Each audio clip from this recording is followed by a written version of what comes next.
Welcome into another edition of the Brave Central podcast. I'm Barrett, Sallee. He is Chris Dimino, and we're here to provide you the best coverage, the best Braves coverage in all of the podcast world. Don't forget to subscribe, review, all of that stuff.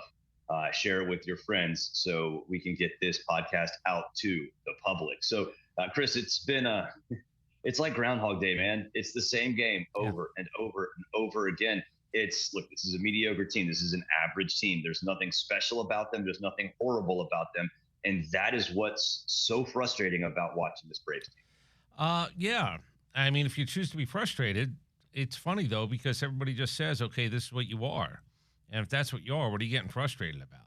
You know, I've been taking, again, I don't want to be counterculture to this whole thing, but I'm not riding a roller coaster with them every night because I just know. There'll be a night where you go, oh, that guy flipped a good one. 3 guys on this team did what they were supposed to do with runners in scoring position. And you find a way to win, and your closer doesn't give up a home run. But I've also seen my closer give up a home run. I've watched this team not field ground balls. I saw some base running stuff. I saw trying to grab an extra 90 feet, not getting it. Not grabbing an extra 90 feet and wondering why not. Watching people grab 90 feet all over them. So I'm not going to use the word frustrated. I just sort of, frustrated to me is saying I know what something is and then still being frustrated by it doesn't really make sense to me. They're an okay baseball team who has an opportunity, if you go 5 for 12 with runners in scoring position, to win a game. If you go 1 for 10 with runners in scoring position, you find yourself losing a game. If your closer decides to, flip a slider that 5 guys have taken deep already this year and we haven't hit June 1st yet, that guy's in there to close down a game. If he's giving up home runs, it becomes harder. So, I've resigned myself to the fact that 50-plus games in before we hit June 1st, this team has gotten what they've earned. They've gotten what they deserved. And I've watched other teams that have been surprising. See the Cubs, see the Tigers. Now Philadelphia's on a run when everybody said, oh, look, they lost their closer and this team might not have it. Their window could be closing. They're 8.5 games up as we get ready to start a 3-game series with them. Yeah, and that's scary because with this Braves team, look, I look at the standings all the time, but I think the general feeling, what most people go by is that, hey, it's Memorial Day, let's see where everybody is. And you see the Phillies, like what is it, 8.5 games ahead of the Braves. That's not good. And that going into this series, that number could swell big time. You do not want to get that in double digits. I don't care what time of year it is.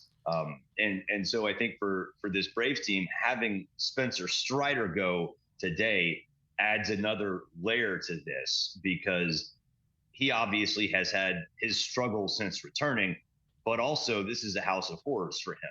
A couple of the biggest moments in Phillies history the last few years have come with Spencer Strider standing on that mound. So there's a lot in this game coming up tonight that I think, maybe some people aren't really focused on, that you really maybe haven't been discussed enough. So I don't really ride with this is the biggest series because everybody just keeps saying that whenever it just becomes convenient. And before you've thrown pitch 1 of a series, you go, oh, how big is this going to be? I will buy into, and I'll actually talk about it later, I think this is a big start for Spencer Strider. I think it's the ballpark itself. I think it's the team with an 8.5 game lead. It's the tone setter maybe for the series. While I don't believe in momentum, what you do tonight doesn't carry over to tomorrow. I do think that idea of being 7.5 back or 9.5 back and having Spencer Strider on the mound, who, by the way, might not get a decision in this. I mean, let's be honest. Yeah. We found out that there are more bullpen decisions going on around baseball, not just here, but every place. But it's big for him. It's big for him in start 3. It's the hamstring thing. It's the is he going to be dominant? What does dominant mean? Is it 9 strikeouts or is it 5? Conservancy of pitches where he can actually go to the 6th inning, maybe even the 7th. Yeah, those are all things that I'm looking at tonight. And this is I will say, this is the first game all year that I would have looked at and said, not just interesting, but kind of big interesting. Yeah. Because it's who you're playing against, and as they've developed this 8.5 game lead, the Philadelphia Phillies got a little bit of bounce in their step now. And the thing that I think I've pulled back, I don't know the exact date, but I know when it was the day that I came into our pregame show and I came into a regular show here in Atlanta. I said, do you know how many teams have more wins than the Atlanta Braves? Let's deal with the reality. The reality was the day I said it, it was 20 teams had more wins than the Braves. 20. It's only 30 teams in baseball. And if you're a number 2 or 3 or a 4 team to win a World Series, there's no point during the year. I don't care what time of the year it is that 20 teams should have more wins than you. There's their reality. I'll give you one more piece of reality. If you want to wait till June 1st because it makes you feel better, if you go to, let's just say, ESPN or MLB.com or whatever website you like, and you go to MLB standings, they're going to give you the regular season standings. A lot of them have this little button that says wild card. Yep. I can't believe it's May, whatever the hell it is, and hitting the wild card button on there to watch that version of American League and National League standing come up. That's real. Like, that's real. So I'm not telling you the division is completely out of reach. It feels that way today, so I'm not going to Pollyanna it. But the idea that I'm actually hitting the wild card thing to say, oh, let's just find out where they are in the entirety of the National League, and you go, not a playoff team. Yeah, they're not a playoff team because teams that were not supposed to be as good as them have exceeded their expectations. The Atlanta Braves, whose expectations were higher, are underachieving. And that's a confluence of events that will put that wild card standing thing into perspective. And to put it into further perspective, right now, looking after hitting that button, because I just did, they're 5 out of the wild card. Right. And you might say, like, oh, that's not terrible. Yeah, no. Overcome 5 but here's the thing. Here's the thing, Chris. The only teams behind them in the wild card are Washington, Miami, Pittsburgh, and Colorado. Yeah. That's it. Only so you got to jump. You know, we say this all the time when it comes down to, let's say, the last month of the season. How many teams do you have to jump? And if you have to play the best baseball you've played in September and ask others to play as poorly as they've played at any point during the year, those are bad combos. If you're 2 out with 1 team in front of you, fantastic. I got a month left. If you're 5 out with 5 teams in front of you, now you start to play the musical chairs game. How many chairs? When's the music going to stop? And do I find myself eliminated? Because let's be honest, I've been to a kid's party, and you've been to a kid's party where, you know, Fat Tommy decides he's just going to bump a kid off a chair, and you go, oh, I don't even know if that was fair. There's no such thing in baseball. Like, right. Your record is going to determine whether you get a chair or not. The question is, how quickly do you eliminate yourself from the competition? And I'm sorry to Tommy and anybody else. I maybe Husky Billy should have been the way that I went. But you've seen it, the desperation fight for a chair. It's like trying to catch a bouquet at a wedding. Some women want it, some don't. Same thing with a garter belt. Some guys want it, some guys don't. If you decide to turn your back on it and you just go, I don't want to fight for this, usually you're going to find out at the end of the day you're going to be going fishing a little bit sooner than a lot of other people in the game.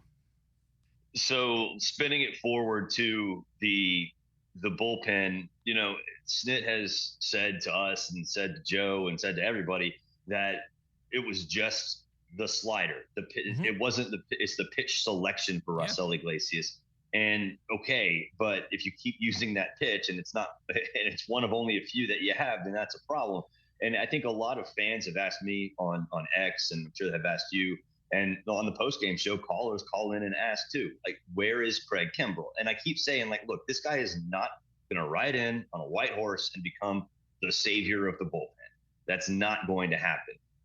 But he can provide something if he's got the velo. And look, I always say, hey, look, let's not pretend this guy is what he was 10 years ago, because he's not. But what can be done? Who is? Well, that's a good point.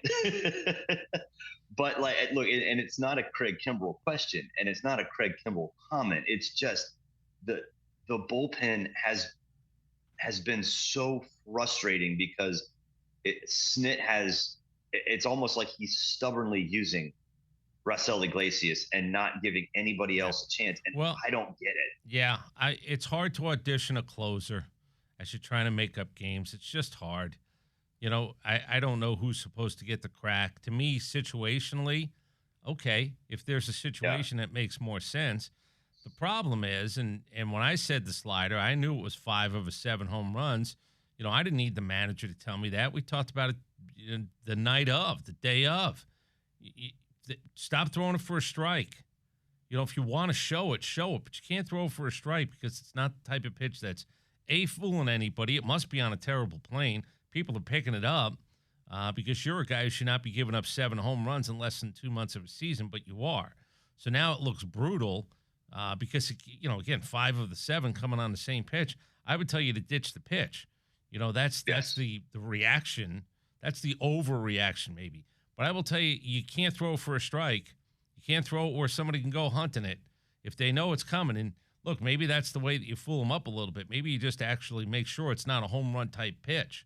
You throw it far enough down, you throw it far enough away where somebody can't hit it. Let them go chase it once in a while. That would be a really good sign. That would also tell me, look, I don't know if it's going to be tonight. I don't know if it's going to be tomorrow. Let's say it's between now and Sunday. If he gets a couple of opportunities to close out a game, and again, that's dictated by score. Remember, we keep talking about how many close games the Braves have played. I'm about to start counting 2-run games, too, on top of the 1-run games, because, again, the ratios are becoming ridiculous. You don't have a lot of margin. If he has a couple opportunities and I see swing and miss on the slider, if I see swing and miss, if I don't see bomb, if I see swing and miss, I'm going to know that he's probably using a little bit more correctly. And by the way, if people spit on it, it's a ball, you're supposed to be good enough where you can come back in a pitcher's count, hitter's count. You're a closer. You're not a 7th-inning guy.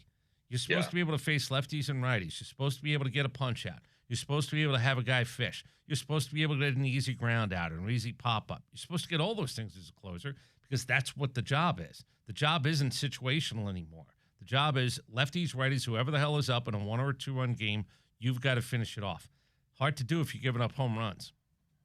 Yep, and we'll see if that changes and if the Braves can at least get a series. I mean, this Phillies team is absolutely terrifying, and I'm not the biggest, hey, we have to do this, we have to win 3, we have to win 2. Look, if they don't win this series, then the confidence level, I think, for a lot of people is going to fall. And look, maybe that's just the fan base. It probably is just the fan base. But the last thing you want is apathy. And right now, if the fan base isn't apathetic, it's getting really close.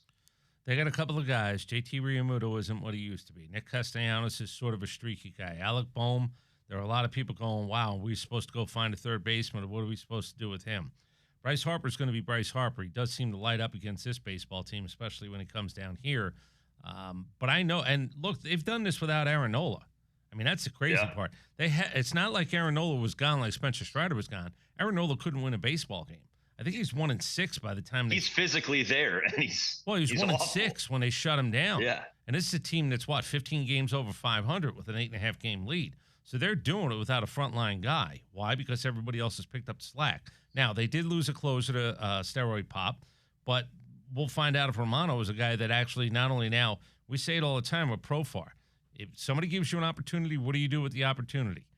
We'll find out if the Philadelphia Phillies either have a closer or if Dave Dombrowski has to go out and get one, and it's not going to be easily found because the way that, the way that the league works, the way that this world works is more teams are in it for a later amount of time. I don't know if there's going to be a bona fide closer available for Dombrowski, but maybe they have one in-house. And remember this, they suffer the same thing that we suffer with Profar. Let's say he does come back, and he will. He can't pitch in the postseason. And that becomes sort of how I feel about Profar is how I would feel if I'm them as a closer. If I get a guy that's doing the job, I owe you nothing. I'm not going to let you get into the groove, let a guy who I might need in the postseason to get out of a groove. I would actually, if I think I have one, he's going to get the games in September that are going to matter, not Alvarado. I'm not changing up at those two positions. I'm not giving a corner outfield spot to somebody who I think or I know can not only play in the postseason, but all of a sudden somebody else is going to get a little rusty. I believe that tenfold when it comes to a closer. I'm not going to sit a guy down who's being effective because that guy was the guy who supposedly just comes back and it's his job again. I got to make sure that I got a guy whose mindset is ready to close in the postseason. And it does feel like Philadelphia is going to be in that position. Yeah, there's no doubt about that. Well, this has been the Braves Central podcast from 680 The Fan. Of course, we are the flagship of the Braves Radio Network. Don't forget to write a review, share, like this video, all of that stuff. That those algorithms, they do more than pretty much everything out there in this world. So get it out there to the public. We do this twice a week, and we hope to talk to you after what will be a series win from Philadelphia for our Braves. At least fingers crossed that happens. We'll talk to you next time.